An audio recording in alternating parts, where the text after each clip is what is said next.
प्रिय छात्र एवं छात्राओं, आज दिनांक 22/7/2023 को, ठीक है, विषय गणित में मैंने बताया त्रिभुज किसे कहते हैं। क्या है? त्रिभुज किसे कहते हैं? तो तीन भुजाओं से घिरे हुए आकृति को क्या कहा जाता है? त्रिभुज कहा जाता है। ठीक है ना?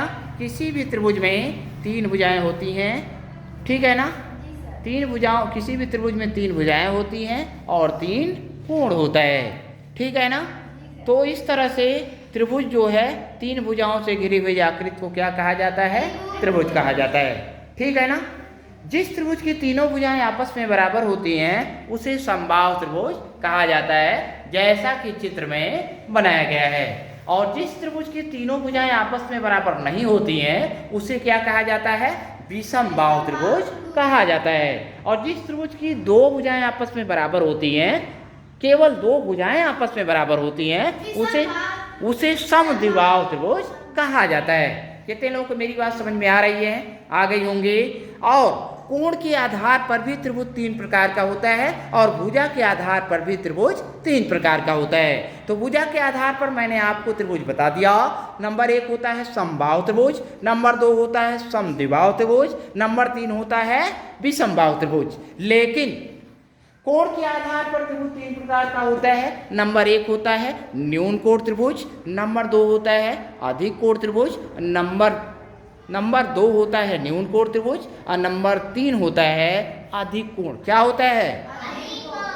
नंबर 1 होता है न्यून कोण त्रिभुज, नंबर 2 होता है अधिक कोण त्रिभुज, नंबर 3 क्या होता है?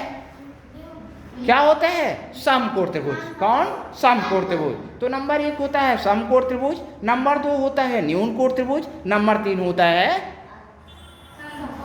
समकोण त्रिभुज। तो इस तरह से आपको आना चाहिए।